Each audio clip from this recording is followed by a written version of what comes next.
You are now listening. You are now listening to the Black Male Educators Alliance podcast. Lifting our voices. Lifting our voices. Happy end of the year. This is Lifting Our Voices, a BMEA podcast. For any of you that are in and around the Detroit area, a lot of us, last school day is tomorrow. So we are here. It's the end of the year celebration. There's a lot of teachers just going to be outside this weekend. I think is the best way to put it. A lot of teachers are going to be outside this weekend. Gentlemen, how we doing? Mike, it's good. Hey Jerry, it's the end of the week.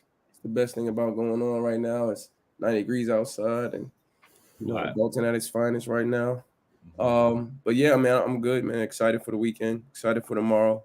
We'll get into that. Lane, how you doing? Chilling, Brody. What's up, Jerry? Man, all is well. Just grinding it out, developing some programming. Excited about it. Family is good. Loving the heat, man. It's hot, but it's cold way too long here, so I'm just loving it. I'm loving it. I'm so glad I'm loving it. But all right, excited to be here with y'all tonight. Let's stick on the weather for a second because So I moved here in 2015 from DC. Humidity. I got here, that didn't exist. There was no humidity that summer here. It was hot in the daylight. It got real nice and cool at night, and now it's just humid every summer. Right, and I tried to leave that back east. Right? And Lane, I know you know that, right? Philly. Yeah, man. I hear it's like sweltering hot out there right now. Yeah. So, but a little humidity here. It's not nearly as humid consistently here as it is back east, but too hot today. Yesterday was too hot. It got okay later today. Something's happening tomorrow. Payne? Something's happening tomorrow. Something is very exciting stuff. So we have our BMEA Schools Out social event at 4 p.m. at 20 V's Tavern, and we got the RSVP list is super long, so I'm excited. I think the whole city's ready to let loose and celebrate the end of the year because it's been one of the longest years in school history. I would say so, and I'm excited, man. I'm gonna bring the cards because I heard there was some Spades players coming, and I wanted to see people, see what they got. I'll bring the Uno for some of the beginners. But it's gonna be a good time. It's gonna be a really good time. I'm excited. I want to just shout out real quickly our brother in arms, Chris. He's celebrating his oldest graduation. That's why he couldn't be with us today. But shouts out to Chris. He got me set up here, DJing the podcast tonight. So. Really? Bear with us tonight, just in case. We're building capacity, what we call it. Yeah. But I have the capacity. Lane, aside from everybody enjoying themselves tomorrow, what else BMEA got on the horizon? Yeah, man. We have our barbecue for our fellows coming up. That's July 9th. In addition to that, we will have the application for ECTF cohort 3, Boom Shakalaka, coming out July 11th. And then we're also just continuing to partner with various school districts or schools and offer professional learning workshops around our Liberating Learners framework. Excited to connect with a few people. If you're interested, please email me at brandon@bmeaofmichigan.org. And let's discuss what this could look like for all your stakeholders, for your educators, your leadership, and your students and families. For those of you who are watching, as you saw Brandon's email right there, so shout out to Payne for doing it. You're doing a great job, Payne. Keep it up. Thank you, bro.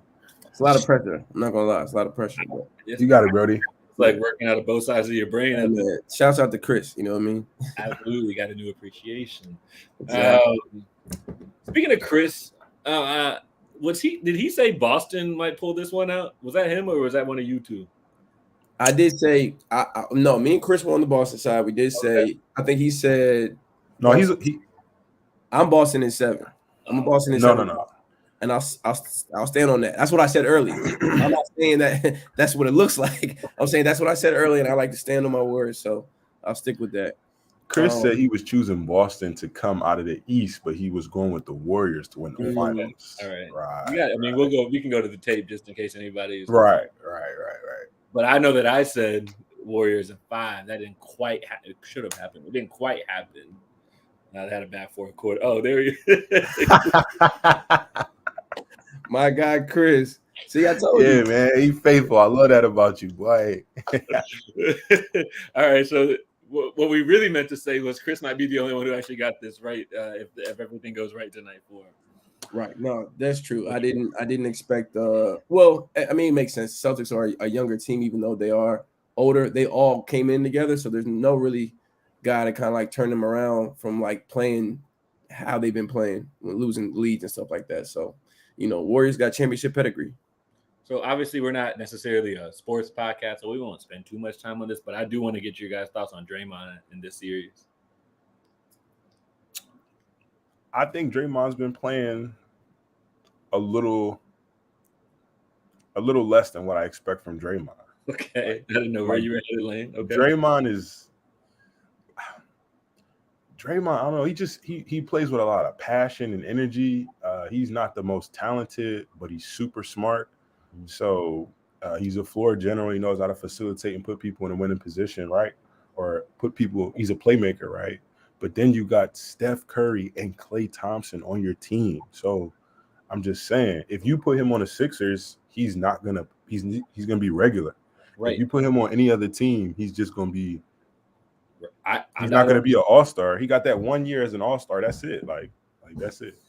But where he's at, the fit matters, right? So he's in Golden State. So for me, I just think sometimes he gets too distracted with the nonsense. Right? And I think he gets he is everything that Lane just said: playmaker, smart, set everybody up. But he gets too distracted with the nonsense, and then that takes away from his game. I think he's 1 foot in, 1 foot out, and that's part of the problem right now. Is that he is setting up his life after basketball, and I think he can see the writing on the wall. He never was a super athletic guy outside of being, taller than a normal human being, but his basketball IQ is amazing. You know what I mean? So, it's why he's been able to be such a floor general for the Warriors. But like you said, his style of ball only fits on a team that has great shooters, so that's why they're able to work. I know there's a lot of argument around him being a Hall of Famer. I mean, he's going to have the rings. I think he'll be in there. Maybe not first ballot, but he'll be in there. Right. But just in terms of the series, I just think his age is catching up to him, and he's not an offensive threat. So when you're not an offensive threat, now you're a liability because now it's 4-on-5. And you got Robert Williams and the Celtics. I think the Celtics are actually a better team. I just don't think they have championship experience and pedigree. So and they certainly don't have Steph Curry, right? And they don't have Steph Curry. But Steph Curry was 0 for 14 last. They should have won that last game, So that's where the issues lie. But that's where a guy. But we're not a sports podcast, but that's where a guy like Wiggins comes in handy, right? Where he plays ball, he can offset a bad Steph night, right? Yeah. So. Anyway, so that was our first current event. If you all hadn't picked up on that, saw in the news, Payne, we're still sending some money over to Ukraine. What's your thoughts on that, Payne? I got some thoughts, but what's your thoughts? Honestly, I think that America does everything it can to make sure that Russia doesn't gain any more power as a world nation. You know what I mean? As a nation trying to gain power in this world, communism doesn't gain any more power against capitalism. So I think that, one, it's to make sure Russia doesn't gain any access or any strength. And two, I think that they're probably sending guns in military, which, this country loves to do. So when it comes to money, we'll always have money for that because we are a gun-toting nation, selling it and all those things, arms. And so I think that's really what it is. And it's unfortunate because we're taking money out of other places and people always argue like, well, we have money for this and that. We have money for everything. Honestly, it's just what the government chooses to spend money on is pretty obvious. Yeah. I have a thought. It's not too deep. I think it's pretty obvious. Like we're just doing everything we can to say that we helped without starting a war. Right. Mm-hmm. So yeah, it's teetering that line though. It's teetering that line. Well, right. But it's sort of like Russia's like the brother who says, "Don't touch me, don't touch me, don't touch me," and we're like the U.S. who's like right here the whole time, right? We're not touching you, so you can't really say you can't fight me. So anyway, that's all I think it is. But I'm sure there's way smarter people than me that got the real scoop. So yeah. So we will monitor that. Mike, I think your worst fear is starting to come true over in Ohio. You say this all the time. What your worst fear about teachers getting guns? Yeah, I think that these tragedies and these school shootings should have been the last straw in us doing some gun reform. But I've always said that like the way that gun lobbyists have this country in a chokehold is that guns will always be the answer that they propose for gun problems. And so now you have the governor of Ohio who just passed a bill that allowed teachers to not only hold guns carry in the classroom, but also he's cut down the number of required hours for training from 700 to 24.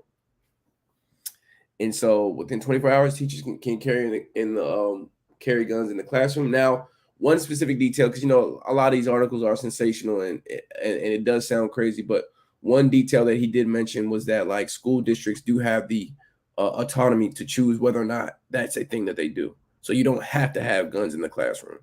Your school doesn't have to do that at all, but they can rely on peace officers and things like that, which is an oxymoron. But he was just saying in the event that they can't afford that they can do guns, which is also crazy. But that's where we are, and I don't think that's going to be the only state that does that. So then all right. So I can see the future, right? So there's a threat at a school where the teachers do carry the guns, right? And the threat is neutralized or whatever, right? And then there's a situation at a school where the folks don't carry guns and we got issues, right? And you already know how that's going to go on the news, right? Yeah, I do. Okay. But what's crazy is that the last shooting in Texas, respect to those families, they had officers there. Like their theory around guns, good guys with guns was there, and it was debunked. They ran the other way, and so you telling me that giving a teacher a gun, and then they didn't go to school to be a soldier. They didn't go to, they're not trained soldiers, and so what I think is that it's going to scare more people away from the profession. That's a good point. States like that, I think that states like Ohio, Texas, Kentucky, Alabama, states where the education ranks the lowest in the country, and teacher pay is the lowest in the country. Now you're giving guns. I think it's a war on education so that you can continue to control the narrative. And I think that like this whole year, since 2020 and this year, 21 this year, I think it's been clear that there is some sort of insidious thing going against education where it's crumbling. Public education is crumbling apart, and we have to be very, very vigilant in fighting to keep it alive and well, and for the students that continue to go to public schools, and which is most of our babies. You know what I mean? So all of this affects all of us, and politics are included, and education seems to be a part of everything that we look at in politics now. Well, so I can imagine, right, that if I'm watching this, I'm a teacher, it's June 16th, the last day of school might be tomorrow. I can imagine folks don't necessarily probably want to hear us talk anymore about guns in school, right? Yeah, we're gonna flip the vibe upside down. It is the end of the school year, whether it's tomorrow or next week or wherever the case may be. Summer is in front of us, right? We are on the porch of summer. So I'm curious, Mike. What's been your highlight, either professionally, or other, just from the work that you do? What's been the highlight of your school year?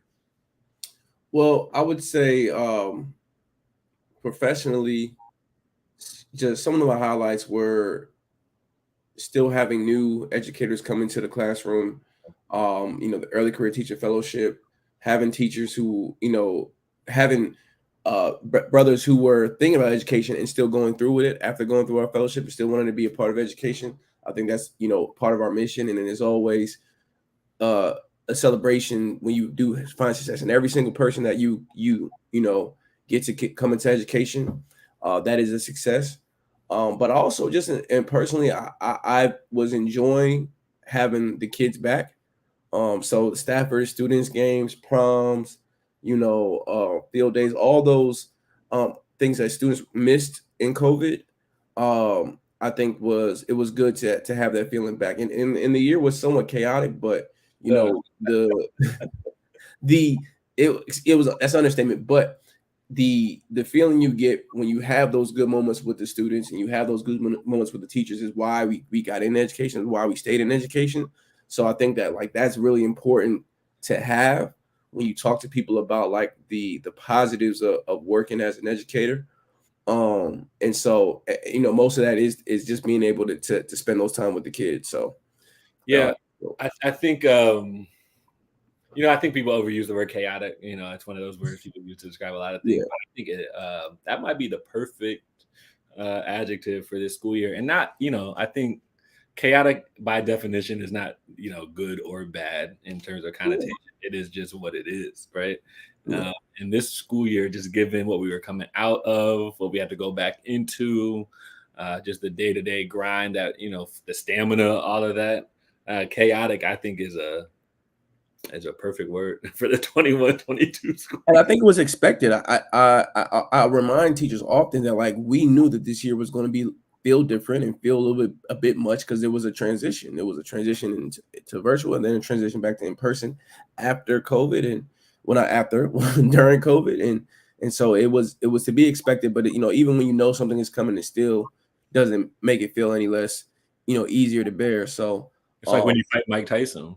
Yeah, like he hits hard, but you're still like, dang, But I also think that like it's important for people to realize we still have things that we can change and should be changing based upon what we saw from the virtual in this year, and that we need to take the opportunity to still do that, to not try to continue to spin our wheels doing the same thing over and over, but to really like continue to think about what changes need to be made and to make them, which will benefit the teachers as well as the students. Yeah, you said a word, opportunity, and for me, when I was thinking about this question before we got on, I think for me the highlight of the year was the opportunity. Right? You said we knew what we were getting ourselves into a little bit. We didn't realize like, oh, you were serious that this year was about to be chaotic, right? But I think the opportunity to just wake up every day and figure out the solution to the next problem, I think it's going to make everybody better. The folks who stick around and keep working at it, I think this year made everybody better, if not from a skill perspective, then at least from a fitness perspective, right? You can, hopefully your capacity is stretched a little bit more, and next year will be way easier for you to manage because you managed this year, right? Mm-hmm. And so for me, it was just the opportunity to keep trying every day. And so that was my highlight. I think the second thing I'll say, the kids really do bring the adults' energy too, right? I feel like, and rightfully so, adults had to really carry the energy load that virtual year we had, to keep kids close, keep kids connected. And I think you take for granted the sort of energy that you get back from the kids when you're putting it out when they're in the building. And so that would be the second thing, sort of like you said, just having the kids back. That's why we do the work. So it's certainly part of just the ethos of every day is just having kids around. And so, I'm transitioning professionally into a new role, still in the building every day, but with the new group. And so, part of this also is saying bye to a group of kids that I feel very especially connected to. And so it's just been a chaotic year and a lot of ups and downs. But I think for those of us who really leaned in as much as we could every day, I think we're going to be better off for it. Hey, Lane. Yo, what up? My bad, fellas. Thanks for holding it down for me. Yeah, I've been listening. I got a couple of comments. Yeah. One, the governor situation over in Ohio. I just want no, Lane. We turned that. We turned that. Okay. All right. Night. Then I'll just text it to you boys. We'll get into it. What was your highlight this year? Highlight this year, honestly, I had a few. And the first one I'll just say was the fellowship, ECTF cohort 2. It just shows a progression of the work from all of us, from our leader, just from the team. And there is a pulse in education where specifically Black men want to make a difference and they want to be held to a standard. They want to offer quality experience for learning. And that's exciting. That's where we are. That's our niche. That's our area. That's our focus. And I feel like we're having an impact. I would say also getting a grant, completing our partnership to a degree with Detroit Crystal Ray, where we are facilitating some project-based learning experiences. Just good stuff, man. Really good stuff. Also, I transitioned into a full-time position with BMEA. Love that. And then just in general, the team. Like our team is coming full-time. I'm pumped. We really have some serious plans and some intentions to do things and to do them well. So I'm excited for what we've done, but our future, the best days are not behind us. They're ahead of us. So I'm super pumped about that. And I guess more recently, I'm gonna shout it out to this one. You know, my guy Mike here.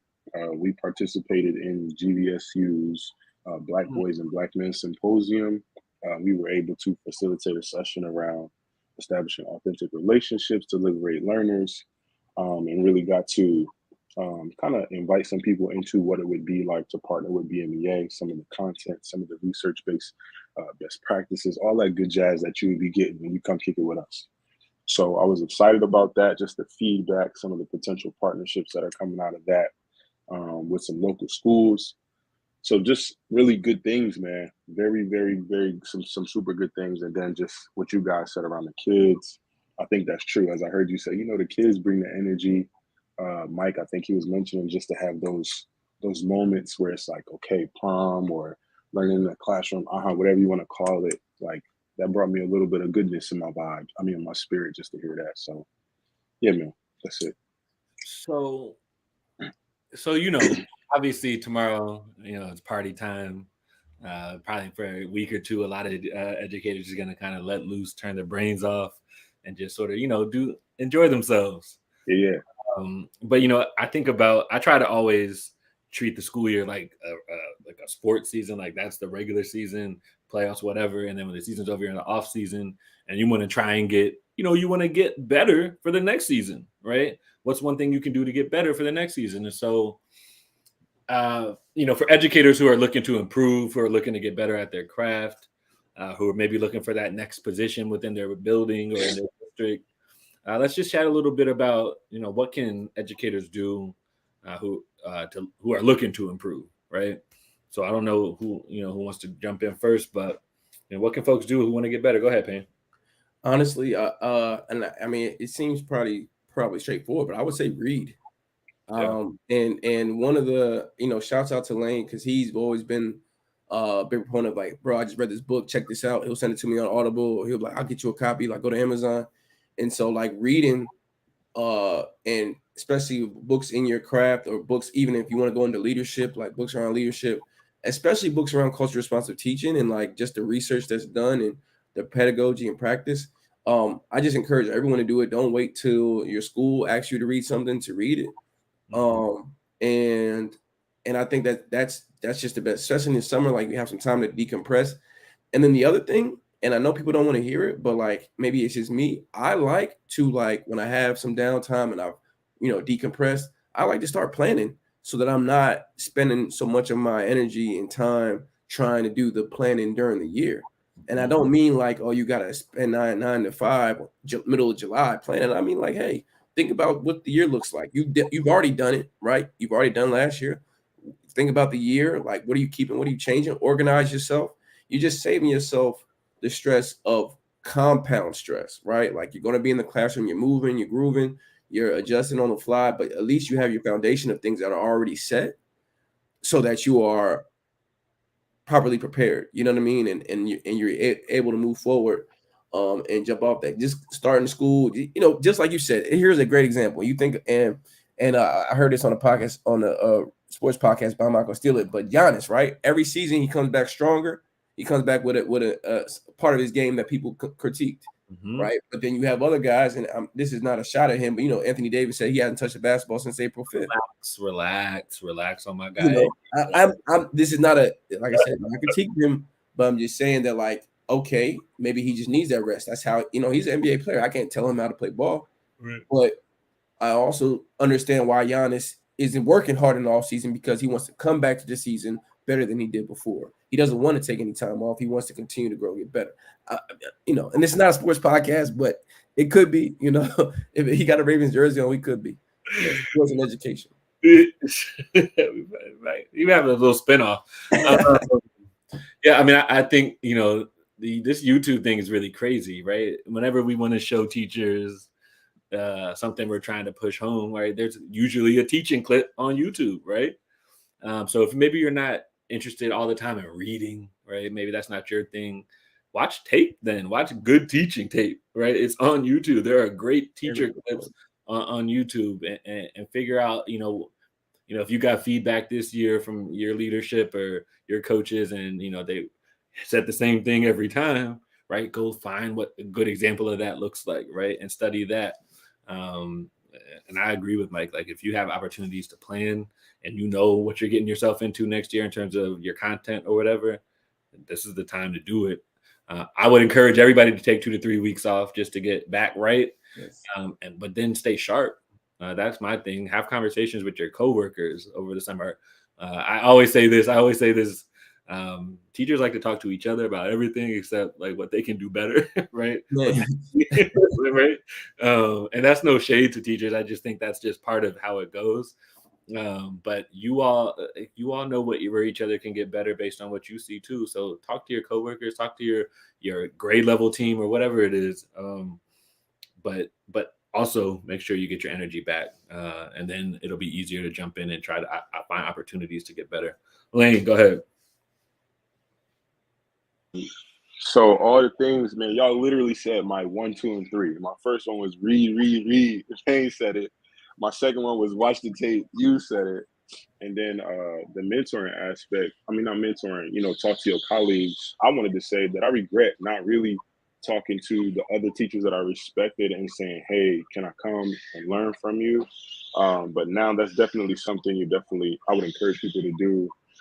Find someone who can mentor you, lift you up, who's been in the game a little longer than you, but then also find a partner in education, somebody who's a peer, so that you guys can really have outcomes-based discussions. Like, okay, this is what I did. Here is the outcome. What do you think? And I would encourage people to get ready to, like, literally focus on recording yourself. Record yourself teach. Record yourself in your interactions with your students, because when you watch the tape, that's where you find the nuance in your disposition or in kids' reactions, why certain things went a certain way. I think that's where you can find insight into building your capacity. So those are my things. So cool. Watching film. Yeah, no, you're absolutely right. You're absolutely right, Lane. Watching film of yourself, yes, is so underrated. And I know people like to avoid it because people don't like critique, even if it's themselves. I don't like hearing my voice. I don't like. Yeah. But I mean, I even have to do that with this podcast and with the teaching part, like how you talk, right? Are you keeping your back turned to kids? Like you said, your disposition, right? How much time are you giving kids to actually think about a question, right? Or to talk, so it is one of the best practices you can do with yourself as an educator in terms of improve. Is really just looking at an honest view of yourself. Great point, Lane. And I think, real quick, my bad, I think we got a bunch of standards that everybody has to cover within their content areas. Man, I would say, like, pare that down, focus on a few. This might get you shot. I don't know if we can say that, but, like, I'm not trying to get you in trouble at your school and all, but what I'm saying is like, we're doing all this stuff and we're still not reaching outcomes. So find a way to hone in on the standards. They call them power standards in some districts, right? To really leverage, like, the content knowledge, but then the skills knowledge, right? So that you can be a facilitator, so that you can really be coaching kids this year, and find out what that even means. What does it mean to coach students in their academic and then skills-based goals, even their person or social relationship goals. A lot, man. We love the rap. Come check us out, BMEA. All right. If you want to get better, come see BMEA. Yes. If you want to get better, contact Brandon Lane. Get better. Come check us out. So inevitably, and this, I think we talk about it, everybody's talked about, people leaving the profession, doing other things. I mean, obviously that might be happening at a higher rate right now, but it happens every year, right? People leave classrooms, they go explore other situations. So from you all's perspective, and I can't really speak too much on this because I try to stay in it, but you all have a lot more access to people who work sort of around education. Like, what would you all say are the top opportunities outside of the classroom right now for folks who maybe are contemplating the other side? Whoever. Well, I would say what most people are aware of is, you have your principals or school leaders, directors, assistant principals, deans, and instructional coaches, right? And I don't even think most people are aware of instructional coaches until they get into education. But in the dean role where you're focused on school culture and dealing more with the students, I think that is really a sweet spot for people who are have a skill with relationships, right? Because I think it's all about relationships and it's all about understanding the youth and the culture and like how a community works, right? And in terms of being one band, one sound. And Jerry can speak more to that. And I think the instructional coach is more like the word says, a coach, right? But you're individually coaching a teacher on best practices, seeing themselves, and then wanting to get better. And I think that like they're different in ways, but they both have a lot of value in like how good you are in the classroom, but also how your personal skills that may not necessarily have to do with the skill of teaching, if that makes sense. So I think there are some people who probably make really good instructional coaches who probably weren't as great in the classroom, maybe, right? Because a relationship is an important part of the classroom, right?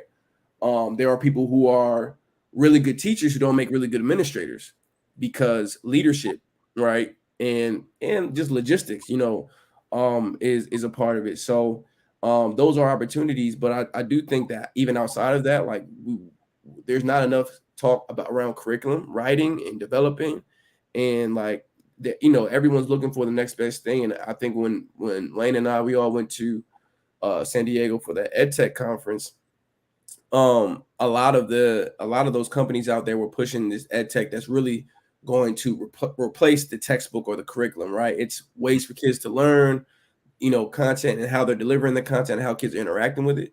And I think that is a space that educators need to make sure that they're in as well, because I do think that that's where education is drifting slowly but surely.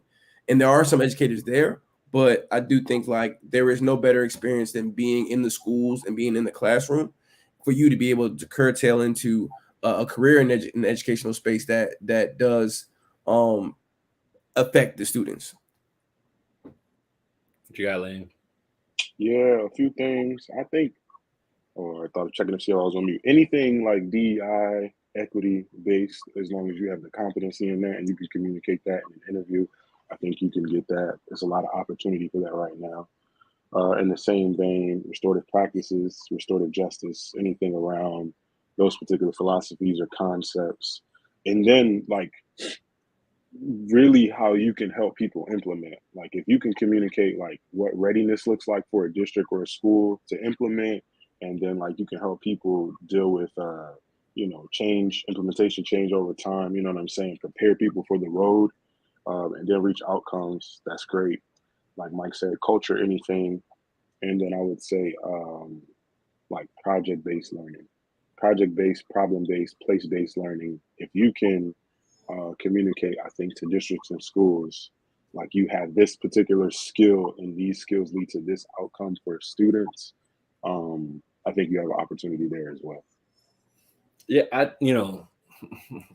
agree with everything everybody said. I think one point that Mike brought up about just like there's nothing like being in the school. That's how I personally feel. I think that I can understand why folks maybe want to get out of the building or the room or whatever the case may be.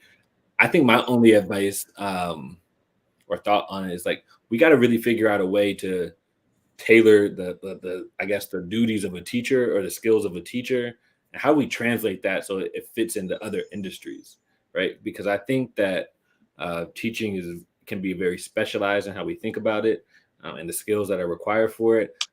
But I happen to think that a lot of the stuff is transferable, right? Yeah. And I don't know if there's enough talk around or development for folks around who are trying to transition out of the school or out of the classroom. How do you take your skill set and make it marketable across multiple industries, right? Yeah. Because I think actually it would give folks more confidence to get out there and try things, especially if maybe they realize that the classroom's not the right fit, because they now feel like, oh, I'm more marketable because I got this, this feedback on how to make myself more marketable. Go ahead, Payne. And man, you brought up a really good point, because also as though people think like, oh, teachers leaving the classroom, I think it will help more teachers come into the classroom if they know that I can also transition to another career from this experience, because like teaching is about showing kids how to learn, which means you should technically know how to learn yourself. So one, you'll be able to like go into a job and learn whatever information you need to learn to do that job, which most people do like on the job to get trained, right? And you are a college educated person, so usually it's not that difficult. And I've seen teachers translate into what people would consider like technical difficult jobs. And then also a lot of these companies need people to train their staff or like to do adult learning like programming. So teachers are also, well equipped to do that.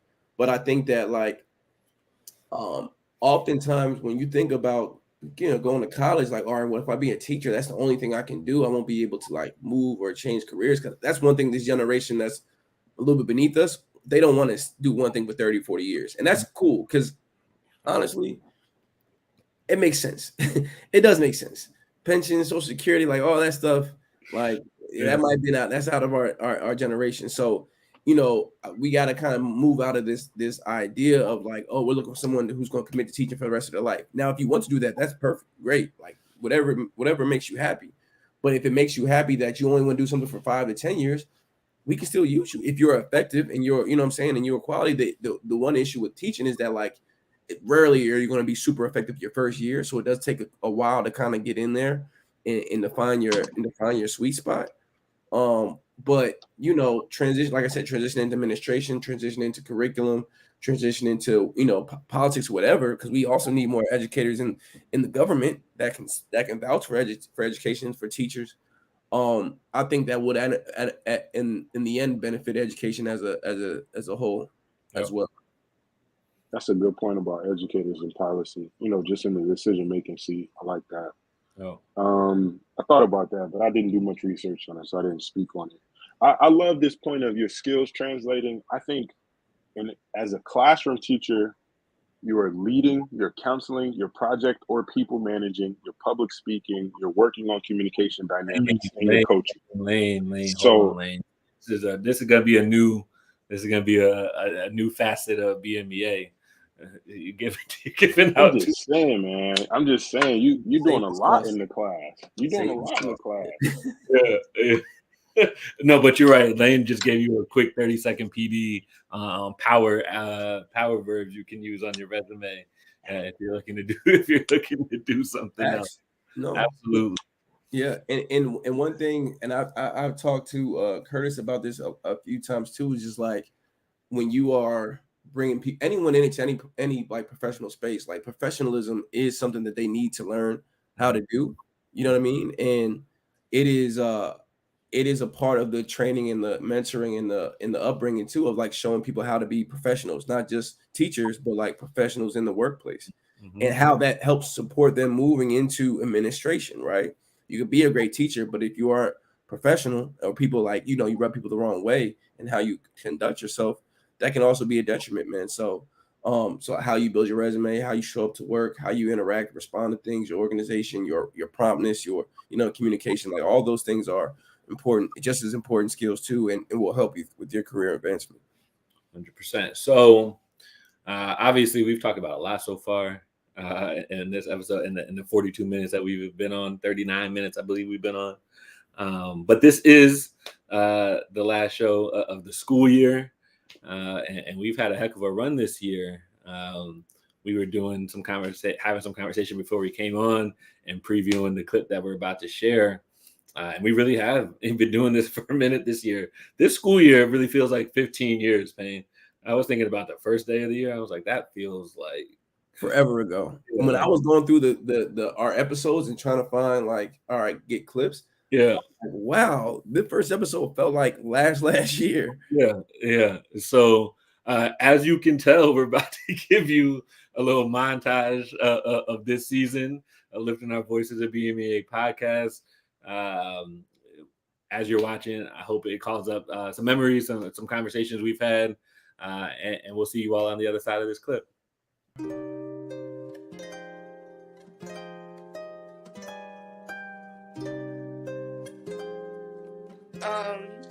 I think, it was getting back into that routine, because when we were virtual, we were starting at like 9 o'clock, which was easy. We got to sleep and up, and then we had free time, to do the things that we needed to do at home. We could multitask, be in class, and do the chores our mama asked us to do and things like that. And then one day they were just like, okay, be at the school at 8 o'clock. And we're like, oh, like that was definitely like something I had to adjust. For you, Marcus, like, do you think this is going to keep some people from leaving? We know that you probably experienced in your school, some people have left the profession, or you may know someone who left.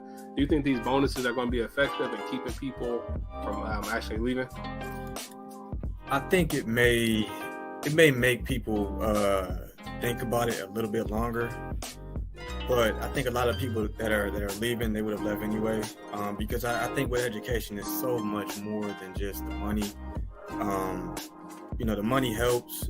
More money does help, but then you think about everything else that comes with it. You think of a lot of times the back and forth of this. Sometimes in some buildings you have administrators versus teachers, and you got to deal with these parents and everything else. So some people say it's not even worth the money. This whole mental health talk has been big the last few years, and I appreciate it being talked about. So I think some people can change their mind, but I think you're going to have a lot of people that say, I'm down anyway. I appreciate the effort, but I got to go.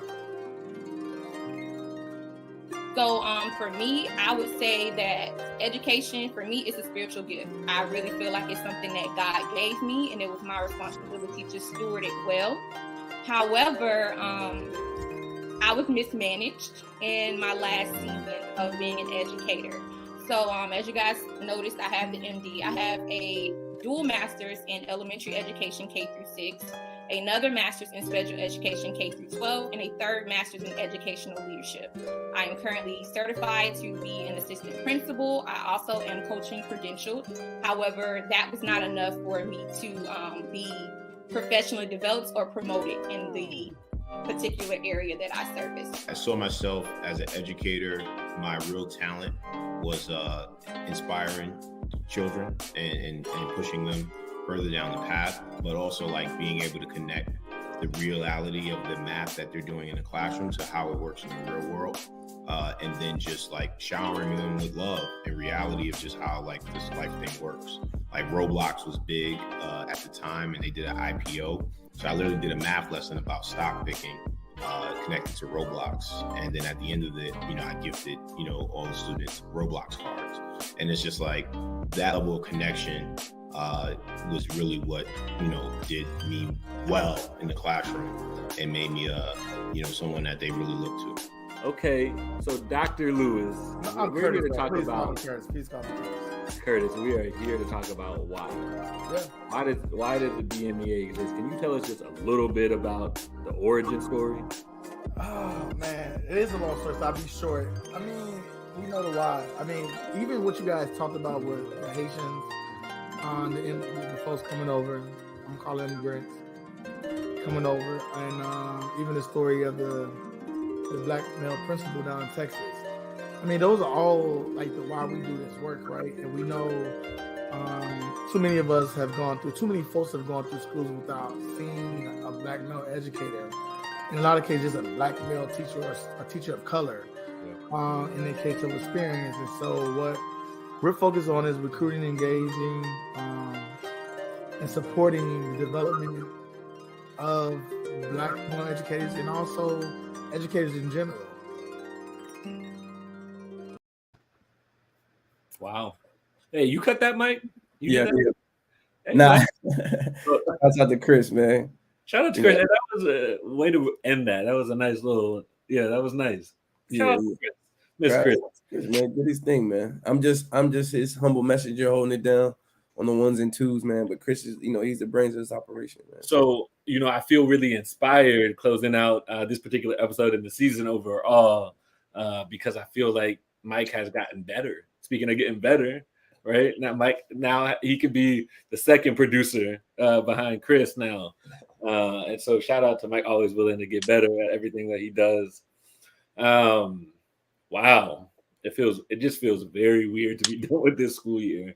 And I was speaking to some folks earlier today, and I said, I feel like if you're not really in the work, like if you don't really know, like if you're not in education, you don't quite understand what this year was. And I've been in this double-digit years now, and there has not been a year like this one. And so shout out to all educators, folks around the schools.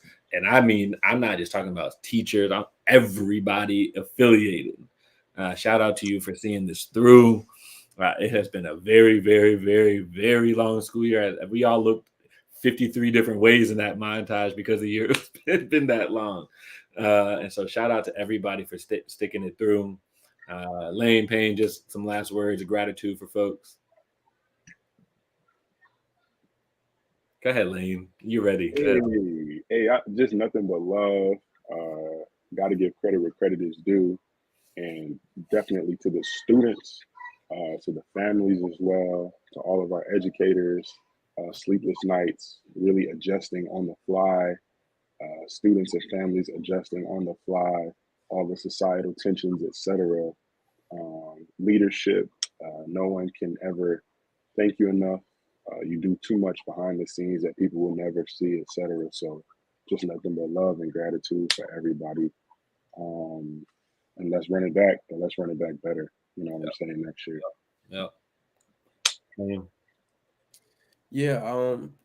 Just adding to what he says, thank you to the families and students and teachers. Definitely thank you to the teachers who stuck through and did their best. I want to also thank all our guests on the show this year. Yeah, absolutely. Friends of the show. Friends of the show. We'll have them back next year. You know what I mean? And then, this show is going to grow. We're going to make some adjustments and changes this summer. Every year, I think we add a new flair to it as we grow as an organization. And so I appreciate all the loyal listeners and all our friends who supported us in this podcast, just trying to make education a conversation that's happening in the communities and at the dinner table and in the household as much as possible. Because like I said before, it affects all of us. And I think when I talk to my friends, oftentimes, they're like, man, you always talk about education. And I'm like, man, that's what I do, but it affects all of us. And now you guys are having kids and kids are going to school. And so now they're leaning more on asking what school should their kid go to, right? Exactly. And I'm just saying, like, hey, this is like, you don't want to wait until it's too late. Like, let's make the changes now because these are our children, right? It's the village raises the children together, man. So, I want to shout out to the village. I want to shout out to all our guests, friends of the show, and everyone. Shout out to all the folks who work behind the scenes, BMEA. We're excited to see you guys. Enjoy your summer. To all my educators, please enjoy your summer. You need it. You deserve it. And we'll be back. We'll see you guys tomorrow. Let me go ahead and drop my banners real quick. See you tomorrow at 20 V's. Don't forget, we'll see you there bright and early. Lane be rapping a little bit. He said he got some bars to spit. He's from Philadelphia. And he's gonna have book recommendations too. So yeah, he got some book recommendations. He's gonna need a space partner, so please come prepared to grab some books. Yo, only because you said it, man. I can't pump fake, bro. I don't play spades, man. So you know what I'm saying. Okay. Yeah. Well, I'm gonna bring some Uno though. And I'm gonna bring some dominoes. There's be some Uno there. I'll get you together with the number stacksies in the Uno situation. Exactly. You gotta learn. I've learned how to differentiate. That's what my degree told me. Differentiate. Payne will be holding a summer PD on differentiation. Yeah. That when BMEA posted. So look, speaking of summer, one more. There you go. you see it. If you want to get better, this is an opportunity, right? Yes, and this is not just for first-year teachers. It's not just for first-year teachers. It's for early in your career, 1 to 3, it's beneficial, and we're going to support you throughout the year. Those who are transitioning as well. Sorry, my brother. No, absolutely, man. Go ahead. So, and you'll notice that the application opens July 11th. That is because we do not expect our teachers to be in the zone between now and then. Ideally, folks will be resting, like we said. That starts tomorrow at 4:00 at Tony V's. So we look forward to seeing everybody in the community, the education community, come out, have a good time, get a book recommendation, play spades with Payne, and have a drink and just fellowship, enjoy each other, and just be amongst people who were in the fight for the last 180 days. And there's some camaraderie in that. And so we will see you all there. Again, this has been a chaotic school year, but we are here. We made it. That's always a constant theme at a graduation. We made it. And we will see you all in the fall. This is Lifting Our Voices, a BMEA podcast. Come to Tony V's tomorrow. Hey, show up, come through.